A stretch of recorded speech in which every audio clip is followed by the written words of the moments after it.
રાજ્યની રાજકોટના ભીમોરા ગામમાં એસિડ પીને માતાએ આપઘાત કરી લીધો। 9 માસની દીકરીને પણ એસિડ પીવડાવ્યું। સારવારમાં માતાનું મોત જ્યારે પુત્રી સારવાર હેઠળ છે। પતિએ પત્ની સામે હત્યાના પ્રયાસની ફરિયાદ કરી છે। આપઘાતનું કારણ અકબંધ છે। 2 વર્ષ પહેલા લગ્ન થયા હતા। તો એસિડ પીને માતાએ મોતને વહાલું કર્યું છે। વધુ માહિતી સાથે રાજકોટથી અંકિત પોપટ જોડાયા છે। અંકિત, ભીમોરા ગામમાં આ માતાએ જે રીતે આપઘાત કર્યો છે, આખો બનાવ શું હતો, શું કારણ રહ્યું? પંકજ, ખાસ કરીને વાત કરવામાં આવે તો રાજકોટ જિલ્લામાં એક ચોંકાવનારો અજીબોગરીબ કિસ્સો છે તે સામે આવ્યો છે। 22 વર્ષીય માતા છે મનીષાબેન ઉર્ફે સુમીબેન મકવાણા। તેમને રવિવારના રોજ બપોરના 3 વાગ્યા આસપાસ એસિડ પી આપઘાત કરી લીધાનો બનાવ છે તે સામે આવ્યો છે। તો સાથે જ પોતાની 9 માસની દીકરી જે ધાર્મી છે તેને પણ એસિડ પીવડાવી તેની હત્યાનો પ્રયાસ કરવામાં આવ્યો છે। સાથોસાથ હાલ દીકરીની તબિયત નાદુરસ્ત હોવાના કારણે તેને ઉપલેટાથી કહી શકાય કે રાજકોટ શહેરની સિવિલ હોસ્પિટલ ખાતે ખસેડવામાં આવી છે। અને હાલ રાજકોટ શહેરની કેટી ચિલ્ડ્રન હોસ્પિટલ ખાતે આ દીકરીની છે તે સારવાર કરવામાં આવી છે। અને સમગ્ર મામલે જે મરણ જનાર જે પત્ની મનીષાબેન ઉર્ફે સોનીબેન છે તેની વિરુદ્ધ IPC 307 અંતર્ગત પાટણવાવ પોલીસ સ્ટેશન ખાતે ગુનો પણ દાખલ કરવામાં આવ્યો છે। ગઈકાલે ઉપલેટા તાલુકાના ભીમોરા ગામ ખાતે રહેતી પત્નીએ એસિડ પી લીધું હતું અને ત્યારબાદ પોતાની દીકરીને પણ એસિડ પીવડાવીને પોતાના પતિને ફોન કરીને કહ્યું હતું કે મેં એસિડ પી લીધું છે। તાત્કાલિક અસરથી ફરિયાદી તેમજ તેમની માતા અને તેમનો જે નાનો ભાઈ છે તે ત્રણેય વ્યક્તિઓ છે તે ઘરે પહોંચ્યા હતા અને જોયું તો પોતાની દીકરીના મોઢામાંથી પણ ફીણ નીકળતું હતું અને પત્નીના મોઢામાંથી પણ ફીણ નીકળતું હતું। બંને ઉલટીઓ પણ કરી રહી હતી, આવું ફરિયાદમાં જણાવવામાં આવ્યું છે। ત્યારે કયા કારણોસર આ જે સ્ત્રી છે તેને પોતે આપઘાત કરી લેવાનો ફરજ પડી છે અને સાથોસાથ પોતાની જે 9 માસની જે દીકરી છે કુમળી ફૂલ જેવી દીકરી છે તેમને કયા કારણોસર એસિડ પીવડાવ્યું તે બાબતે હાલ પોલીસ દ્વારા તપાસ કરવામાં આવી રહી છે। જી અંકિત, આભાર માહિતી આપવા માટે। આ તરફ આણંદના સુંદલપુરામાં 2 પક્ષો વચ્ચે મારામારી થઈ। પ્રેમ લગ્ન કર્યા હોવાથી યુવતીના પરિવારજનોએ હુમલો કર્યો। 3 વર્ષ બાદ યુવક યુવતી ગામમાં આવતા હુમલો કરવામાં આવ્યો। 30 થી 35 લોકોના ટોળાએ યુવકના ઘર પર હુમલો કર્યો। લાકડી અને દંડાથી ગર્ભવતી યુવતીને માર માર્યો। ગર્ભવતી યુવતીને તાત્કાલિક હોસ્પિટલમાં ખસેડવામાં આવી હતી। એટલે સવારે અમે સૂઈ રહ્યા હતા ને અચાનક એમને ઝઘડો કરવા 30 થી 35 જણા આવ્યા હતા અને ઘરમાં તોડફોડ કરી ને અમારી જે ભાભી હતી એ પ્રેમ લગ્ન કરી એટલે કોર્ટની મંજૂરીથી ઘરે આવ્યા હતા ને અચાનક એમને આજ સવારે હુમલો કર્યો। તે અમને કોઈ ઈજા ના કરી ને અમારી ભાભીને મારવામાં આવી ને તત્કાલીનમાં દવાખાનામાં લઈ જવામાં આવી છે। અને હવે વાત ઓપરેશન લોટસની।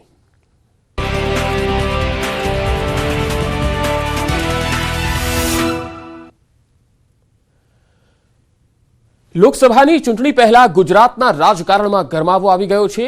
લોકસભાની ચૂંટણી પહેલા કોંગ્રેસ ફરી એકવાર તૂટી રહી છે। આજે કોંગ્રેસના 2 પૂર્વ MLA ભાજપમાં જોડાવા જઈ રહ્યા છે।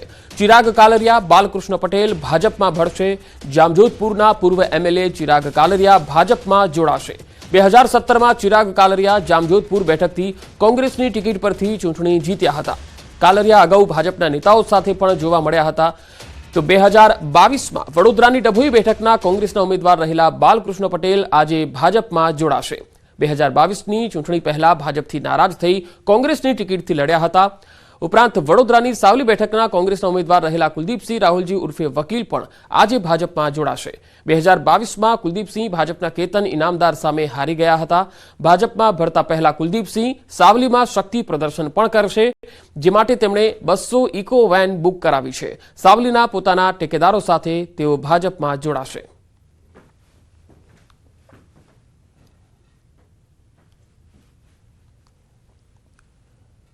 તો લોકસભાની ચૂંટણી પહેલા અમદાવાદ કોંગ્રેસ તૂટી રહી છે। અમદાવાદ કોંગ્રેસના ચારણ સમાજના આગેવાનો પણ કેસરિયા કરવા જઈ રહ્યા છે। બળવંતસિંહ ગઢવી, ઘનશ્યામ ગઢવી કેસરિયા કરશે। અમદાવાદ જિલ્લા કોંગ્રેસ પ્રમુખ પદેથી બળવંતસિંહે ગઈકાલે જ રાજીનામું આપ્યું હતું। તો કોંગ્રેસ OBC મોરચા સેલના ચેરમેન ઘનશ્યામ ગઢવીએ પણ ગઈકાલે રાજીનામું આપ્યું હતું। ચારણ સમાજના બંને આગેવાનો આજે પોતાના 200 કાર્યકર્તાઓ સાથે ભાજપમાં જોડાશે। બળવંતસિંહ ગઢવી 2022માં વટવા બેઠકથી કોંગ્રેસના ઉમેદવાર હતા અને ભાજપના ભાનુસિંહ જાદવ સામે હારી ગયા હતા। કોંગ્રેસ પ્રવક્તા સંજય ગઢવી પણ જોડાઈ શકે છે ભાજપમાં। જ્યારે વિચરતી વિમુક્તિ જાતિઓની કોંગ્રેસ પ્રદેશ સમિતિ સેલના પ્રમુખ જસવંત યોગી પણ ભાજપમાં જોડાશે. અમદાવાદ કોંગ્રેસના નેતા આર.કે. ચૌહાણ અને બળવીરસિંહ પણ ભાજપમાં જોડાશે. બપોરે 12 કલાકે ભાજપના પ્રદેશ અધ્યક્ષ સી.આર. પાટીલના હસ્તે વિવિધ પાર્ટીના પૂર્વ હોદ્દેદારો, જિલ્લા અને તાલુકા પંચાયતના પ્રમુખ, સદસ્યો સહિતના કાર્યકર્તાઓ કેસરીઓ ધારણ કરશે.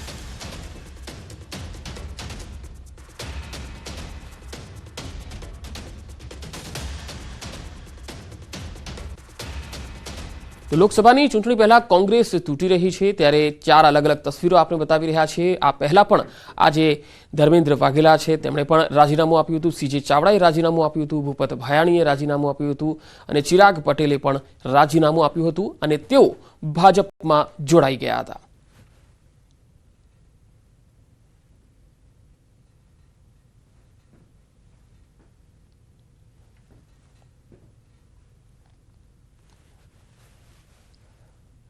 તો આ જ વિષય પર વધુ માહિતી મેળવીશું. સંવાદદાતા સંજય ટાંક મારી સાથે જોડાયા છે.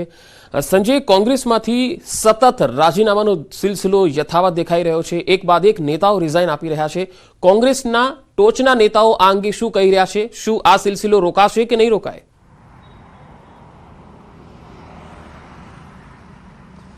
પંકજ, જે પ્રકારે લોકસભાની ચૂંટણી આવી રહી છે અને કોંગ્રેસ તૂટી રહી છે અને ભાજપમાં જે છે તે ભરતી અભિયાન અત્યારે જોવા મળી રહ્યું છે. ખાસ કરીને લોકસભાની ચૂંટણીને ધ્યાનમાં રાખીને ભાજપે જે ભરતી અભિયાન શરૂ કર્યું છે અને તેમાં પાછલી 2 ટર્મથી તો જે ગુજરાતમાં 26 લોકસભાની બેઠક જે છે ભાજપ હસ્તગત કરી રહ્યું છે, પરંતુ હવે જીતની હેટ્રિક સાથે 5 લાખની લીડ જે પણ ભાજપના જે લોકસભાના જે ઉમેદવાર હોય તો તેઓને 5 લાખની સરસાઈથી જીતવા માટેનું જે લક્ષ્યાંક જે છે તે આપેલું છે અને તેને લઈને જ ક્યાંક ને ક્યાંક અત્યારે ભાજપમાં ભરતી અભિયાન જે છે તે જોવા મળી રહ્યું છે અને તેમાં અમદાવાદ જિલ્લાના જે કોંગ્રેસના પ્રમુખ જે છે તે બળદેવસિંહની વાત હોય કે પછી જામજોધપુરના પૂર્વ જે ધારાસભ્ય જે છે ચિરાગ કાલરિયા સહિત તમામ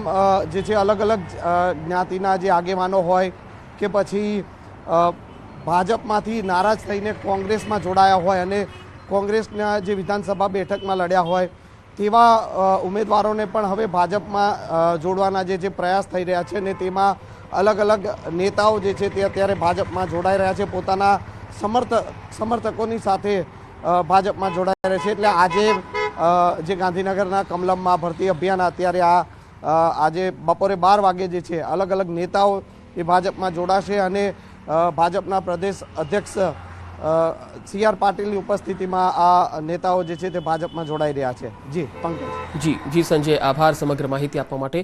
તો કોંગ્રેસ લગાતાર તૂટી રહી છે અને લોકસભાની ચૂંટણી પહેલા, એટલે કે ચૂંટણી લડતા પહેલા કોંગ્રેસે પોતાના પાર્ટીની અંદર જ આ તમામ જે પક્ષ પલટુઓ છે તેની સામે હવે લડવાની જરૂરિયાત ઊભી થઈ છે, કારણ કે એક બાદ એક પૂર્વ ધારાસભ્ય હોય કે પછી જિલ્લાના આગેવાનો હોય, આ તમામ લોકો છોડીને જઈ રહ્યા છે.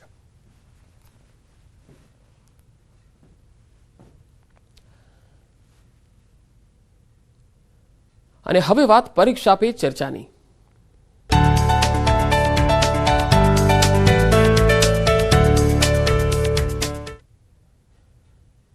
દર વર્ષની જેમ આ વર્ષે પણ પરીક્ષા પે ચર્ચા કાર્યક્રમનું આયોજન છે. પીએમ મોદી બોર્ડની પરીક્ષામાં સામેલ વિદ્યાર્થીઓ સાથે સંવાદ કરશે. વિદ્યાર્થીઓનો તણાવ ઓછો કરવા પીએમ મોદી દ્વારા દર વર્ષે પરીક્ષા પે ચર્ચા કાર્યક્રમનું આયોજન થાય છે. આજે 7મી વાર પરીક્ષા પે ચર્ચા કાર્યક્રમનું આયોજન છે. ના ફક્ત વિદ્યાર્થીઓ પરંતુ શિક્ષકો સાથે અને વાલીઓને પરીક્ષાને લઈને ઊભા થયેલા પડકારોનો સામનો કેવી રીતે કરવો તે અંગે સલાહ આપે છે અને તેમના પ્રશ્નોના જવાબ પણ આપે છે. તો બોર્ડની પરીક્ષા હવે નજીક આવી રહી છે, ત્યારે વિદ્યાર્થીઓ તણાવગ્રસ્ત વાતાવરણમાં નહીં પરંતુ શાંતિપૂર્ણ રીતે પરીક્ષા આપી શકે અને કોઈ પણ પ્રકારનો તણાવ ન રહે, તણાવ મુક્ત વાતાવરણમાં આપી શકે તે માટે પીએમ પરીક્ષા પે ચર્ચા કાર્યક્રમમાં વિદ્યાર્થીઓ સાથે સંવાદ કરશે, વાતચીત કરશે. તણાવ કેવી રીતે દૂર કરવો, છાત્રની જે મૂંઝવણ છે તે કેવી રીતે દૂર થઈ શકે, પરીક્ષામાં વધુ સારા માર્ક્સ કેવી રીતે લાવી શકાય, કેવી રીતે અભ્યાસની તૈયારી કરવી, આ તમામ બાબતો સાથે વિદ્યાર્થીઓની સાથે વાતચીતમાં તેઓ પોતે સલાહ પણ આપશે.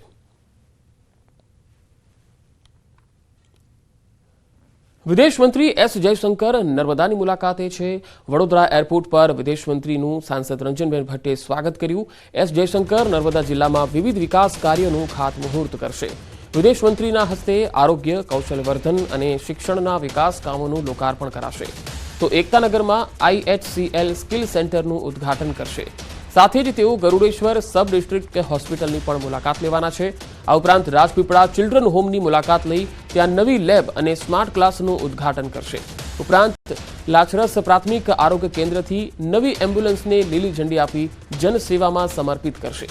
2 દિવસ નર્મદામાં વિવિધ કાર્યક્રમોમાં તેઓ ઉપસ્થિતિ નોંધાવશે। ગુજરાતથી રાજ્યસભા સાંસદ છે એસ જયશંકર।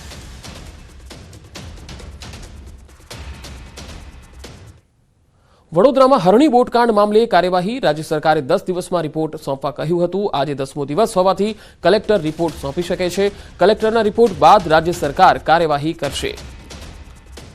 તો વડોદરા હરણી બોટકાંડ મામલે કાર્યવાહી થવાની છે, કારણ કે રાજ્ય સરકારે 10 દિવસમાં રિપોર્ટ સોંપવા માટે જણાવ્યું હતું અને આજે 10મો દિવસ છે, ત્યારે કલેક્ટર આ ઘટનાક્રમ અંગે રિપોર્ટ સોંપી શકે છે।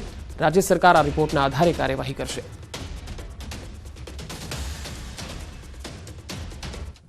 આસારામની તબિયતને લઈને પુત્રએ માંગ્યા જામીન। નારાયણ સાંઈએ વચગાળાના જામીન માંગ્યા। પિતાની સેવા માટે 20 દિવસના જામીન માંગ્યા છે। જામીન અરજી પર હાઈકોર્ટમાં સુનાવણી। હાલ આસારામ જામજોધપુર એમ્સમાં સારવાર હેઠળ છે। પિતાની સેવા માટે 20 દિવસના જામીન માંગ્યા છે નારાયણ સાંઈએ। આજે જામીન અરજી પર હાઈકોર્ટમાં સુનાવણી હાથ ધરાશે।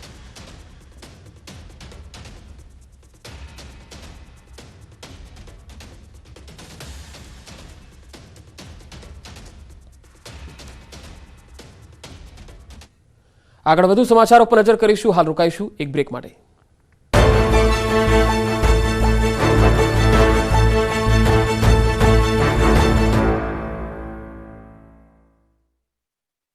સુહાના ગુજરાત સ્પેશિયલ લાલ મરચું પાવડર તાજા મરચાથી બન્યું, સુગંધથી ભર્યું।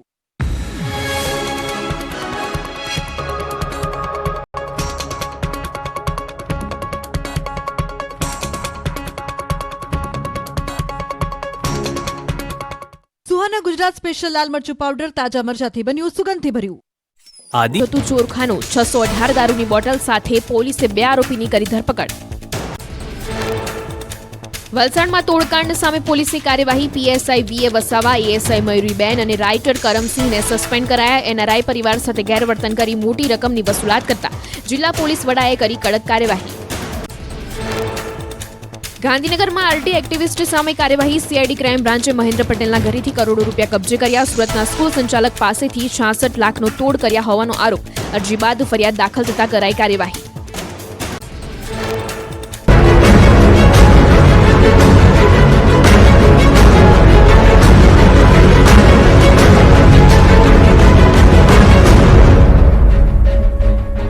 નમસ્કાર, આપ જોઈ રહ્યા છો ગુજરાતની number 1 news channel news 18 Gujarati. આપણું ગુજરાત સાથે હું છું સિદ્ધાર્થ ધોળકિયા।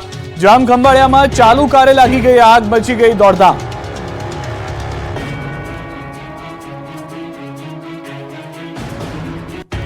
દ્વારકાના જામ ખંભાળિયામાં ચાલુ કારે આગ લાગતા અફરાતફરી મચી ગઈ। જામ ખંભાળિયા હાઈવે પર ગોરિંજા ગામે CNG કારમાં પરિવાર જઈ રહ્યો હતો, ત્યારે પાછળથી પૂરપાટ આવતી કાર આ પરિવાર માટે કાળ બની। બેફામ આવતી કાર પાછળથી ટક્કર મારી। આ ટક્કર એટલી જોરદાર હતી કે આગળ જતી કાર થોડીવારમાં ભડભડ સળગી ઉઠી। ચાલુ કારમાં આગ લાગતા કારમાં સવાર લોકો ડરી ગયા। આગ લાગ્યાની ગણતરીની મિનિટોમાં જ કારમાં સવાર લોકો બહાર નીકળી જતા તેમનો આબાદ બચાવ થયો। બાદમાં થોડી જ ક્ષણમાં કાર આખી બળીને ખાક થઈ ગઈ। આગ એટલી ભીષણ હતી કે આગના ધુમાડા દૂર દૂર સુધી દેખાયા હતા। પંચમહાલમાં 2 જગ્યાએ ભીષણ આગ લાગી। ગોધરાના લાકડાના ગોડાઉન અને હાલોલમાં જંતુનાશક દવાના યુનિટમાં આગ લાગતા અફરાતફરીનો માહોલ। પંચમહાલમાં 2 જગ્યાએ ભીષણ આગ ફાટી નીકળી હતી, જેમાં ગોધરા શહેરના અમદાવાદ હાઈવે માર્ગ ઉપર આવેલ સિમલા વિસ્તારમાં ભીષણ આગ લાગી ગઈ હતી। આગ લાગતા અફરાતફરી મચી જવા પામી હતી। અમદાવાદ હાઈવે માર્ગ પાસે આવેલ સિમલા વિસ્તાર નજીક લાકડાના ગોડાઉનમાં ભીષણ આગ લાગતા દોડધામ મચી ગઈ હતી। સ્થાનિક લોકોએ તાત્કાલિક ગોધરા ફાયર બ્રિગેડને જાણ કરતા ફાયર બ્રિગેડના જવાનો તાત્કાલિક ઘટના સ્થળ ઉપર પહોંચી કલાકોની જહેમત બાદ બંને આગને કાબૂમાં લીધી હતી। જો કે સ્થાનિક લોકોની જાગૃતતાના પગલે મોટી દુર્ઘટના થતા રહી ગઈ હતી। સદનસીબે આગની ઘટનામાં કોઈ જાનહાનિ થઈ ન હતી। જો કે આગ એટલી વિકરાળ હતી કે દૂર દૂર સુધી ધુમાડાના ગોટે ગોટા દેખાયા હતા। ગોડાઉનમાં રાખેલો સામાન બળીને ખાક થઈ ગયો હતો। જોતજોતામાં લાકડાના ગોડાઉનમાં લાગેલી આગે વિકરાળ રૂપ ધારણ કરી લીધું હતું। ગોડાઉનની બહાર રાખવામાં આવેલ એક સ્ક્રેપ ટ્રકની કેબિન પણ આગની ચપેટમાં આવતા બળીને રાખ થઈ ગઈ હતી. આ બાજુ હાલોલ ઔદ્યોગિક એકમમાં આવેલી એક પેસ્ટિસાઇડ કેમિકલ્સ કંપનીમાં આગ ફાટી નીકળી હતી. આગ લાગતા લિક્વિડ પેસ્ટિસાઇડનું આખું યુનિટ આગમાં ભડભડ સળગી ઉઠતા 4 જેટલા ફાયર ફાઇટરો ઘટના સ્થળે પહોંચી આગ પર કાબુ મેળવવા પ્રયત્ન કર્યો હતો. પાનેલાવ ગામે આવેલી યસ કમલ ઇન્ડસ્ટ્રીયલ એસ્ટેટમાં આવેલી બરોડા એગ્રો કેમિકલ્સ લિમિટેડ નામની જંતુનાશક દવાનું ઉત્પાદન કરતી કંપનીમાં આગ લાગતા આખું યુનિટ સળગી ઉઠ્યું. જોતજોતામાં આખા યુનિટમાં આગ ફેલાતા સળગી ઉઠેલા કેમિકલના જથ્થાનો ધુમાડો અને આગની જ્વાળાઓ દૂર દૂર સુધી જોઈ શકાતી હતી. આખું યુનિટ સ્વાહા થઈ ગયું હતું. ગીર સોમનાથમાં ગેરકાયદેસર બાંધકામ સહિતના દબાણો હટાવવા સતત બીજા દિવસે પણ મેગા ડિમોલિશન. યાત્રાધામ ગીર સોમનાથમાં સતત બીજા દિવસે દબાણકર્તાઓ પર દાદાનું બુલડોઝર ચાલ્યું. સતત બીજા દિવસે સરકારી જમીન પચાવી પાડનારાઓ પર બુલડોઝર ફરી વળ્યું. ગીર સોમનાથના સોમનાથ નજીક દબાણ હટાવવાની કામગીરી સતત બીજા દિવસે પણ યથાવત રહી. સોમનાથ મંદિરે જતા હમીરજી ગોહિલ સર્કલ આસપાસથી સોમનાથ મંદિર તરફ જતા રસ્તા પર તમામ ગેરકાયદેસર દબાણો દૂર કરવાની કામગીરી કરવામાં આવી. શનિવારે સોમનાથ મંદિર પાછળના ભાગે મેગા ડિમોલિશન હાથ ધરાયું હતું. ડિમોલિશનમાં મોટી સંખ્યામાં પોલીસનો કાફલો હાજર રહ્યો. સોમનાથ પાટણ વિસ્તારમાંથી 30 પાકા મકાન અને 145 ઝૂંપડા મળી કુલ 20 વીઘા જમીન પરથી દબાણ દૂર કરાયું હતું. તો રવિવારે હમીરજી સર્કલથી સોમનાથ મંદિર સુધી રોડ પર બંને બાજુ આવેલા 44 દુકાનનું દબાણ દૂર કરવાની કામગીરી હાથ ધરાઈ. વહેલી સવારે મામલતદાર, કલેક્ટર, જિલ્લા પોલીસ વડા, ડીવાયએસપી સહિત ઉચ્ચ અધિકારીઓ ઘટના સ્થળે પહોંચી ગયા. દબાણ હટાવવાની કામગીરી હાથ ધરવામાં આવી, જેમાં 2 ડીવાયએસપી, 9 પીઆઈ, 20 પીએસઆઈ, 450 પોલીસ અધિકારીઓ, ડેપ્યુટી કલેક્ટર, 5 મામલતદાર, 30 નાયબ મામલતદાર, 12 રેવન્યુ તલાટી અને 18 ક્લાર્ક અધિકારી વહેલી સવારથી ગેરકાયદેસર દબાણ હટાવવા માટે ઉતરી પડ્યા હતા. બુલડોઝર ફેરવી લગભગ 3 હેક્ટર જેટલી જમીનમાં ગેરકાયદે રીતે કરાયેલું બાંધકામ તોડી પાડવામાં આવ્યું.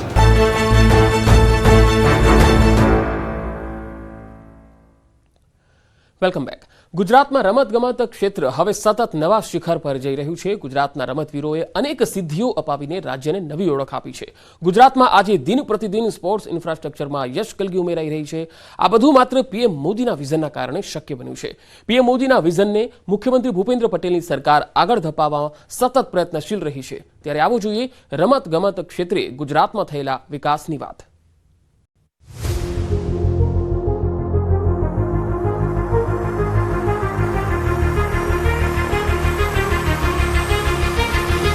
ગુજરાતમાં રમતગમત ક્ષેત્રે રમતવીરો નવી સિદ્ધિઓ હાંસલ કરી રહ્યા છે.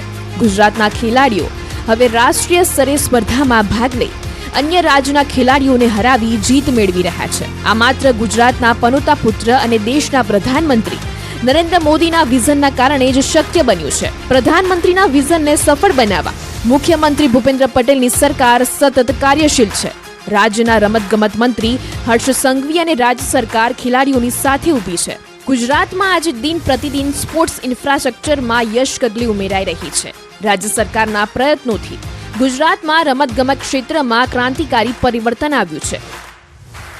साल 2036 में भारत में ओलंपिक्स का सफल आयोजन हो, इसके लिए भारत अपने प्रयासों में कोई कमी नहीं रखेगा.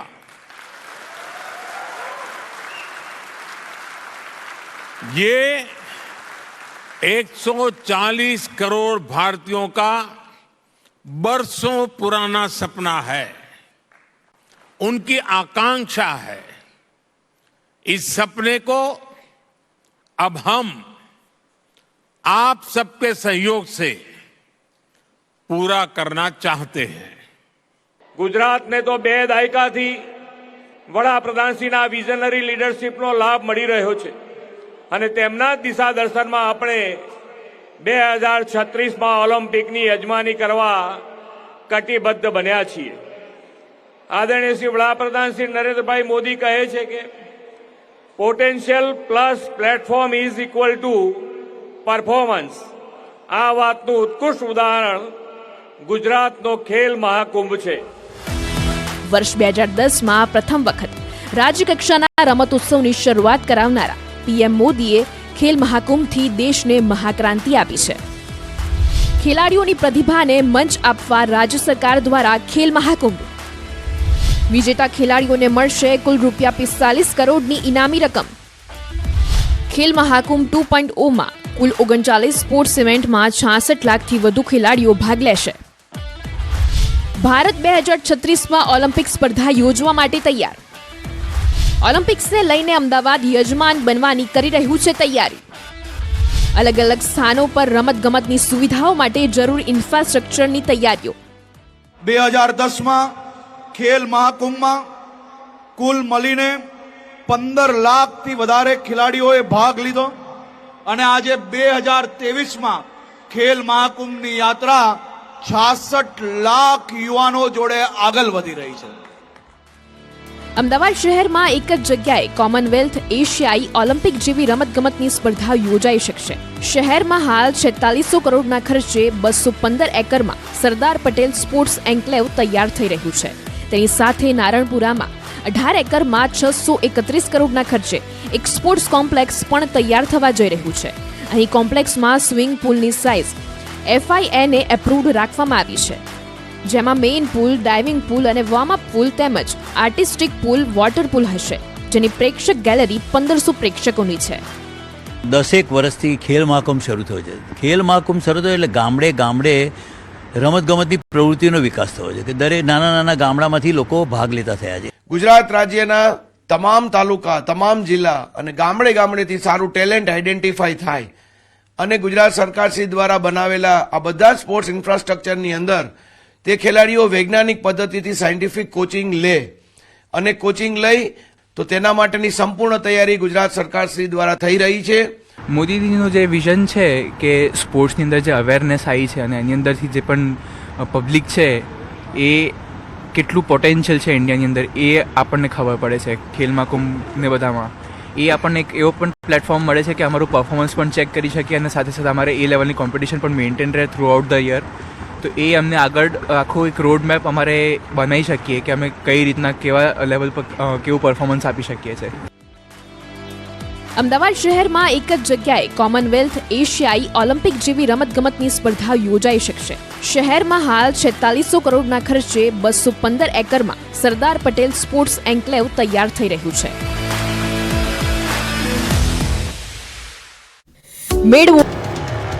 બોટાદમાં ભર શિયાળે ચોમાસા જેવા દ્રશ્યો સામે આવ્યા. પાઇપલાઇનમાં ભંગાણ થતા 30 ફૂટ ઊંચા ફુવારા ઉડ્યા. બોટાદમાં ખમીદાણા ગામ નજીક ભર શિયાળે ચોમાસા જેવા દ્રશ્યો સર્જાયા. તંત્રની બેદરકારીના કારણે પીવાના પાણીની લાઇનમાં ભંગાણ સર્જાતા રોડ પર પાણીની રેલમછેલ થઈ. રોડ પર જાણે નદી વહેતી હોય તેવા દ્રશ્યો સામે આવ્યા. મહીપરિયેજ યોજનાની પીવાના પાણીની પાઇપલાઇનમાં ભંગાણ થતા 25 થી 30 ફૂટ ઊંચા પાણીના ફુવારા જોવા મળ્યા હતા. પાઇપલાઇનમાં ભંગાણ થતા 1000 લીટર પાણીનો વેડફાટ થયો.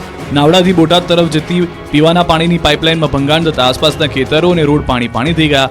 લાખો લીટર પાણીના વેડફાટ બાદ તંત્ર જાગ્યું. પાઇપલાઇનના સમારકામની કામગીરી હાથ ધરાઈ. દ્વારકામાં દરિયાકાંઠે અડધા ડૂબેલા ઊંટ પર લોકોને બેસાડી સવારી કરાવાય, તંત્ર મૌન. વડોદરાની હરણી હોનારત બાદ પણ તંત્ર જાગ્યું નથી. વધુ એક વખત તંત્રની ગંભીર બેદરકારી જોવા મળી. દ્વારકા ખાતે ગોમતી ઘાટમાં ઊંટ પર પ્રવાસીઓને બેસાડી સવારી કરતા હોવાનો વિડીયો જોવા મળ્યો. દ્વારકામાં ગોમતી નદી અંદર ઊંટ સવારી કરતા નજરે પડ્યા છે.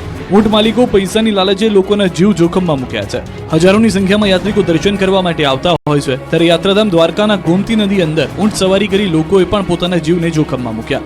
મહત્વનું છે કે દરરોજ ગોમતી ઘાટ પર લાખો લોકો આવતા હોય છે અને સ્નાન પણ કરે છે. તેના કારણે ગોમતી ઘાટમાં કચરો અથવા તો કોઈ પણ ને અંદર જવા દેવામાં નથી આવતા. ત્યારે બીજી બાજુ ઊંટ અડધો ડૂબી જાય ત્યાં સુધી પાણીમાં પણ લોકોને સવારી કરતા હોવાનો વિડીયો સામે આવતા તંત્ર સામે પણ સવાલો ઊભા થયા છે. ઊંટ પર બેઠેલા પ્રવાસીઓ કોઈ કારણોસર નીચે પડે તો કોણ જવાબદાર, અને કોઈ દરિયામાં ડૂબી જાય તો કોણ જવાબદાર, તેવા પ્રશ્નો ઊભા થયા છે. પોલીસે આંખ આડા કાન કરી મોટી દુર્ઘટનાની રાહ જોતી હોય તે રીતે માત્ર તમાશો જ જોઈ રહી છે. વડોદરામાં હરણી હોનારત બાદ પણ સુરસાગર તળાવનું તંત્ર સુધર્યું નથી. સેફટી જેકેટ વગર બોટની સવારી કરતા નજરે પડ્યા.